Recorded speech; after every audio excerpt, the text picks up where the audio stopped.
दोस्तों, चंपत राय और अनिल मिश्रा ने इस्तीफा दे दिया, लेकिन इस्तीफे की कहानी उतनी सीधी नहीं रही जितना दिखाई पड़ रही है। दरअसल इस कहानी के तार हरिद्वार तक जुड़ रहे हैं। मीडिया रिपोर्ट्स की माने तो विश्व हिंदू परिषद की 18 और 19 जून को हरिद्वार में एक बैठक हुई थी। ये बैठक काफी अहम रही, जिसमें अयोध्या से चंपत राय और गोपाल राव भी शामिल हुए। यहीं पर राष्ट्रीय स्वयंसेवक संघ के सर कार्यवाह यानी कि मोहन भागवत के बाद नंबर 2 आरएसएस में दत्तात्रेय होसबोले ने चंपत राय और गोपाल राव से राम मंदिर चढ़ावा चोरी की जानकारी ली। चढ़ावे के हिसाब किताब में हेराफेरी को लेकर दोनों को फटकार भी लगाई गई, ऐसा सूत्रों का दावा है। बताया जाता है कि इस बैठक के बाद से चंपत राव काफी दबाव में आ गए थे। संघ के बड़े पदाधिकारियों ने उनसे दूरी बनाना शुरू कर दिया था। 19 जून को जब सीएम योगी आदित्यनाथ अयोध्या दौरे पर गए, उस वक्त भी चंपत राय को सीएम के कार्यक्रम से दूर रखा गया।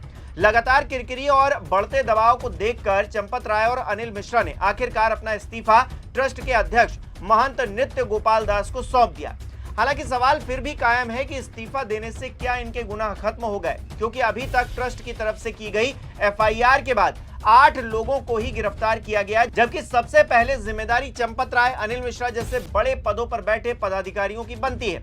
फिर भी कोई आंच इन तक नहीं पहुंची है। लगातार लीपापोती की जा रही है। सियासी बयानबाजी के बीच में कहीं ना कहीं मामले को दबाने की कोशिश की जा रही है। एक तरफ धांधली की कलंक कथा है, तो दूसरी तरफ योगी जी हैं जो खुद की पीठ थपथपाने में जुटे हुए हैं। जानकार बता रहे हैं कि संघ जितना कह रहा है, योगी जी उतना ही कर पा रहे हैं। उनके पास ना तो इस मामले में कोई अधिकार बचा है और ना ही कोई हाई मॉरल ग्राउंड। ऐसे में उन्हें इस संकट से उबारने की जिम्मेदारी सिर्फ और सिर्फ सूचना विभाग ने संभाल रखी है और चंपत राय के इस्तीफे की कथा के जरिए जय जयकार करवाई जा रही कि योगी जी की शक्ति देखिए, इसी की वजह से तो गिरफ्तारियां हो रही हैं, इसी की वजह से तो इस्तीफे हो रहे हैं, जबकि वास्तव में ऐसा कुछ है नहीं।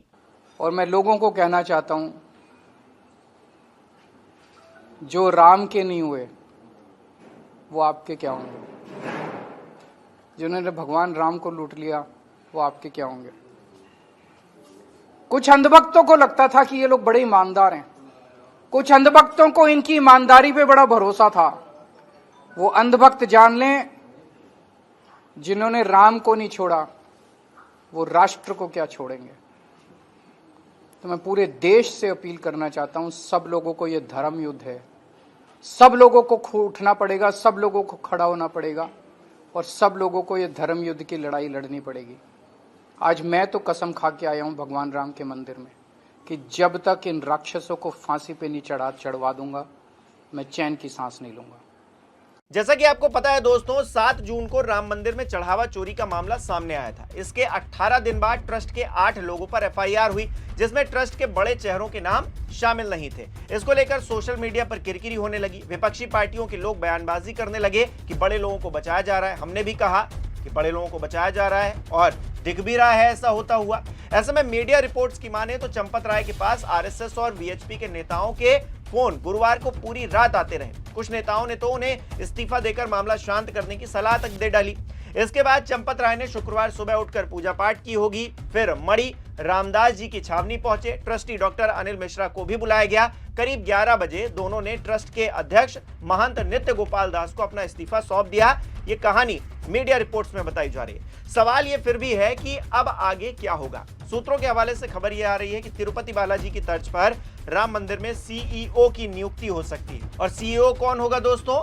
नृपेंद्र मिश्रा। जी हाँ, वही नृपेंद्र मिश्रा जो राम मंदिर की चोरी को डकैती बता रहे थे, उन्हें अब सर्वे सर्वा बना दिया जा सकता है। लेकिन जो मुख्य गुनहगार है वो तो बाहर है। वो आप भी उस ट्रस्ट पे काम कर रहे हैं ना। चोरी का पैसा वो आप मंदिर में चोरी करते हो। हिंदुत्ववादी लोग हैं, अपने आप को मानते हो। आप मंदिर की दान पेटी चुराते हो, लाखों करोड़ों रुपया चुराते हो। वो पैसा राजनीति में आता है और उसी पैसे से आप सांसद विधायक खरीद लेते हो, पार्टियां तोड़ते हो। वही राम मंदिर के 2000 करोड़ आप लोगों ने जो चोरी की है, उसी पैसे से आपने आपके सांसद तोड़े, तृणमूल के सांसद तोड़े, विधायक तोड़े, शिवसेना के जो 6 सांसद तोड़े, वो राम मंदिर का ही लुटा हुआ पैसा है। ये जो 6 सांसद को जो 50-50 करोड़ दिया है ना, वो राम मंदिर के दान पेटी यहाँ वो शिंदे के पास आई होगी। वहां बहुत दान देता था ना चोरी का माल, वापस। बात ऐसी है, वो कुछ भी तोड़ सकते। कल एकनाथ शिंदे कहेंगे कि मैं देवेंद्र फडणवीस को ही तोड़ रहा हूँ। फिर बोलेंगे मैंने अमित शाह को भी तोड़ लिया है 500 करोड़ में। ये पागल है, ये लोग पगला गए। तो दोस्तों, कुल मिलाकर पूरे मामले में पटाक्षेप करने की कोशिश की जा रही है, इस मामले को दबाने की कोशिश की जा रही है। जो बड़ी मछलियां हैं, बड़ी मछलियां नहीं कहूंगा, मैं तो कहूंगा मगरमच्छ जो हैं, जिन्होंने चंदा खाया है या फिर उनकी देखरेख में चंदा लूटा गया है, डकैती की गई है, जमीनों का घोटाला किया गया है, वो सीधे तौर पर बसते हुए दिखाई दे रहे हैं। छोटे मोटे टिन्नू और इन सब लोगों को पकड़कर जो है कुछ दिन बाद ये लोग भी बाहर आ जाएंगे। दोस्तों, इनको कोई उम्र कैद और फांसी की सजा होने थोड़ी ना जा रही है। चंदा चोरी के मामले में क्या ही हो सकता है, क्या ही सजा अदालत इनको दे सकती है। कुछ दिनों में ये लोग बाहर आ जाएंगे। आप तो जानते ही हैं, वो एक बाबा है हरियाणा वाला, वो आए दिन पैरोल पर बाहर रहता है और वो तो जानकारी में रहता है बाहर। बाकी जो सुख सुविधाएं या फिर जो चीजें होती हैं वो तो एक अलग की कहानी है। तो ये लोग भी, कोई फर्क नहीं पड़ने वाला दोस्तों इस पूरे मामले पर। अगर बड़ी मछलियां, जो बड़े लोग हैं, वो नहीं पकड़े जाएंगे, तब तक इस तरह से ये जो पूरा मामला है बदस्तूर चलता रहेगा और इस पर लीपापोती कर दी जाएगी। कल को जो चीजें जहां से लीकेज हुई है उन चीजों को बंद कर दिया जाएगा। पता ही नहीं चलेगा आपको कि चोरी हो रही है या नहीं हो रही है। और कहा जाएगा ऊपर से, देखिए राम राज्य चल रहा है। योगी जी तो मंच पर खड़े होकर कह ही देते हैं कि भाई हम हैं तो मुमकिन है, हम ही आए हैं, इसीलिए दूध का दूध और पानी का पानी हो रहा है, नहीं तो नहीं होता। और अखिलेश यादव की सरकार में क्या होता था और पुरानी सरकारों में क्या होता था, कहानी ये लोग बताते रहते हैं। बहरहाल, आप इस पूरे मुद्दे पर क्या सोचते हैं, आपकी क्या राय है, कमेंट बॉक्स में जरूर बताइएगा। इस वीडियो को लाइक करना, शेयर करना मत भूलिएगा। हमारे चैनल को सब्सक्राइब नहीं किया तो वो भी जरूर कीजिएगा। आप हमें सहयोग भी कर सकते हैं ज्वाइन बटन पर क्लिक करके। बहुत बहुत धन्यवाद। देखिए, निष्पक्ष जांच होगी, एफआईआर दर्ज हो गई है और कानून के तहत कड़ी कार्रवाई हो, ये सरकार इसने निर्देश दिए हैं। एफआईआर में नाम भी बढ़ेगा। ये तो आप तफ्तीश करने वाले लोग बताइए। कह रहे हैं कि ये लोग चंदा चोरी के जो लोग, आप उनसे पूछिए कि बाबरी मस्जिद के चंदे का क्या हुआ। सर, विपक्ष सवाल उठा रहा है कि बाबरी मस्जिद के चंदे का क्या हुआ, बचाया जा रहा है, छोटे लोगों पर केवल मुकदमा दर्ज। ये भैया तार ले लो, तार तुम्हारा है भैया। सर